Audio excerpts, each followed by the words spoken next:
Hello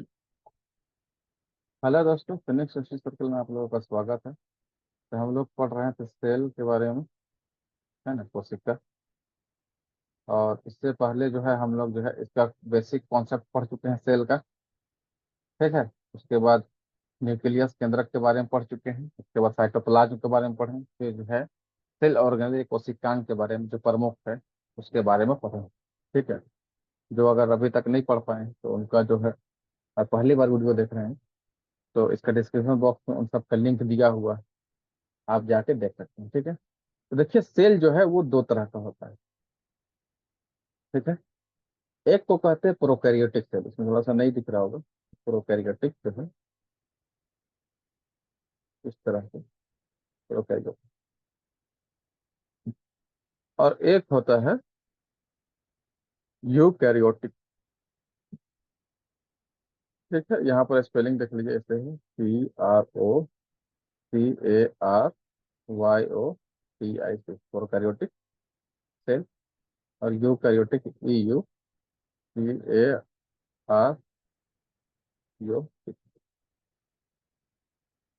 ठीक है। तो पहले इसका मीनिंग देख लीजिए। प्रो मतलब होता है प्राइमरी या प्रिमेटिव। कार्बन का मतलब होता है न्यूक्लियस। मतलब प्राइमरी या पहला प्रिमिटिव आदिम जो है न्यूक्लियस ना केंद्र का बात करते हैं। ठीक है। और उसी तरीके से जो यूकैरियोटिक है, तो देखिए यू का मतलब होता है ट्रू, सच्चा। कार्योटिक मतलब यहाँ पर कैरियन का मतलब न्यूक्लियस, तो सच्चा न्यूक्लियस है ना, मतलब ओरिजिनल वाला, रियल वाला, इसका मतलब ये हुआ, ये कहना चाहते हैं। ठीक है। अब इन दोनों में किसको प्रोकैरियोटिक कहेंगे, किसी को यूकैरियोटिक कहेंगे। तो देखिए, प्रोकैरियोटिक सेल जो होगा उसमें एब्सेंस ऑफ न्यूक्लियर मेम्ब्रेन होगा। मतलब उसमें जो है न्यूक्लियर मेम्ब्रेन नहीं होगा। और यूकैरियोटिक में न्यूक्लियर मेम्ब्रेन होगा। मतलब जैसे आपको बताए थे, न्यूक्लियस जब पढ़ा रहे थे उसमें, तो जो क्रोमेटिन है और न्यूक्लियोलस है और जो न्यूक्लियोप्लाज्म है, ये सब जो है एक डबल लेयर न्यूक्लियर मेम्ब्रेन से घिरा होता है। ठीक है, यह केंद्रक झिल्ली से। तो अगर प्रोकैरियोटिक है तो ये सब जो है, जो क्रोमेटिन या क्रोमोसोम कह लीजिए और न्यूक्लियोलस और ये सब, ये गाढ़ा पदार्थ, ये बगैर मेम्ब्रेन का होगा। इसमें केंद्रक झिल्ली से घिरा हुआ नहीं होगा। और यूकैरियोटिक में केंद्रक झिल्ली से घिरा हुआ होगा। ठीक है।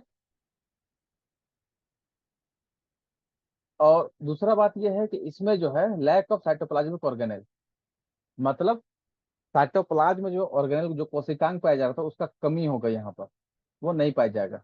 जैसे माइटोकॉन्ड्रिया नहीं पाया जाएगा, है ना, प्लास्टिड नहीं पाया जाएगा, या क्लोरोफिल नहीं पाया जाएगा। ठीक है। एंडोप्लाज्मिक रेटिकुलम नहीं पाया जाएगा। ठीक है। लाइसोसोम नहीं पाया जाएगा।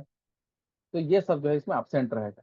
और इसमें सभी ऑर्गेनेल जो है कोशिकांग जो क्या है, प्रेजेंट रहेंगे। क्लियर है। चलिए, उसके बाद देखिए, तीसरा है कि इसमें सिंगल क्रोमोसोम होगा। सिंगल क्रोमोसोम का मतलब क्या होगा, उसमें जो है ना सिंगल डीएनए का मॉलिक्यूल होगा। क्योंकि डीएनए किस चीज से मिलकर बना होता है, बताया था आपको पिछले वीडियो में, देखिएगा, है ना। डीएनए और प्रोटीन से बना होता है, मतलब डीएनए इसमें है। और डीएनए क्या है, जेनेटिक मटेरियल है, मतलब आनुवंशिक गुण को ये एक जगह से, एक पीढ़ी से दूसरी पीढ़ी में क्या करता है, हस्तांतरित करता है। तो यह सिंगल मॉलिक्यूल डीएनए से बना होता है। और इसमें एक से ज्यादा क्रोमोसोम या एक से ज्यादा डीएनए होता है। ठीक है। चलिए, चौथा है membrane bound cell organelle absent. अब देखिए, सेल ऑर्गेनेल ही यहाँ पर तो नहीं होता है। और अगर होता भी है एकाध, अगर कोई है, तो उसमें जो है उसका वो मेम्ब्रेन से घिरा हो, जैसे मान के चलिए माइटोकॉन्ड्रिया, ये मेम्ब्रेन से घिरा हुआ नहीं रहेगा, मेम्ब्रेन बाउंड नहीं रहेगा, एब्सेंट रहेगा मेम्ब्रेन। जबकि यहाँ पर यूकैरियोटिक में जो है क्या होगा, यहाँ पर membrane enclosed cell organelle, cell organelle कैसा रहेगा, मेम्ब्रेन से, झिल्ली से घिरा हुआ रहेगा। नेक्स्ट देखिए साइज। साइज देखिए, प्रोकैरियोटिक का 1 से 10 माइक्रोमीटर का साइज रहेगा।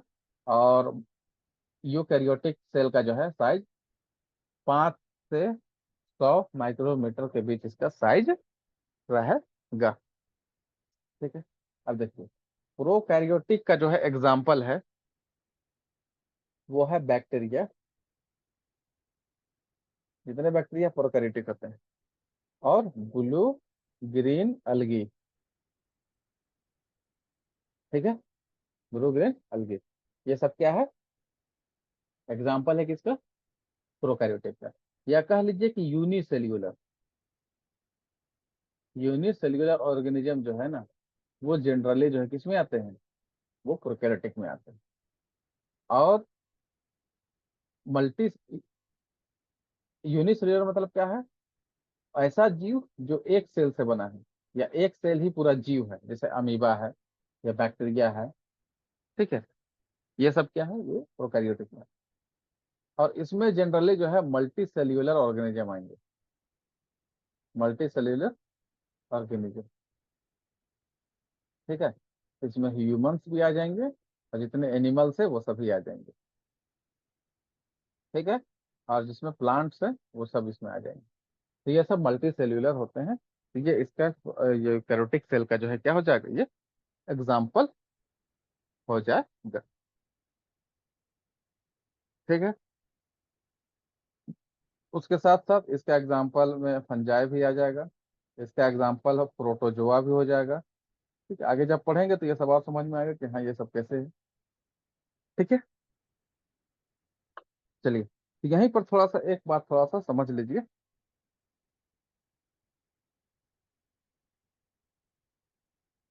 ठीक है, यहाँ पर समझ लीजिए, ये यूनिसेल्यूलर और मल्टी सेल्यूलर को, ये दोनों को।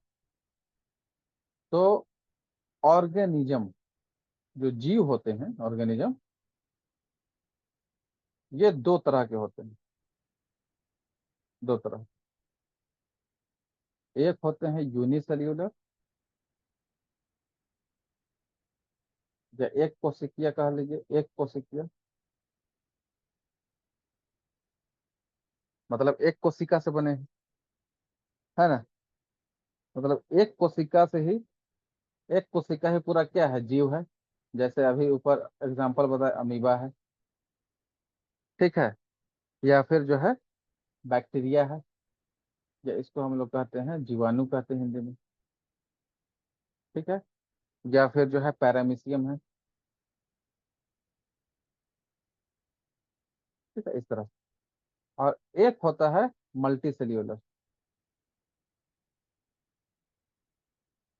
बहुकोशिकीय जीव, बहुकोशिकीय जीव, मल्टीसेल्यूलर ऑर्गेनिज्म। मतलब एक से अधिक कोशिका से मिलकर बना जीव, उसको क्या कहेंगे, तो हम लोग कहेंगे बहुकोशिकीय जीव। मतलब उसमें जो है एक से अधिक जीव, कोशिका रहे।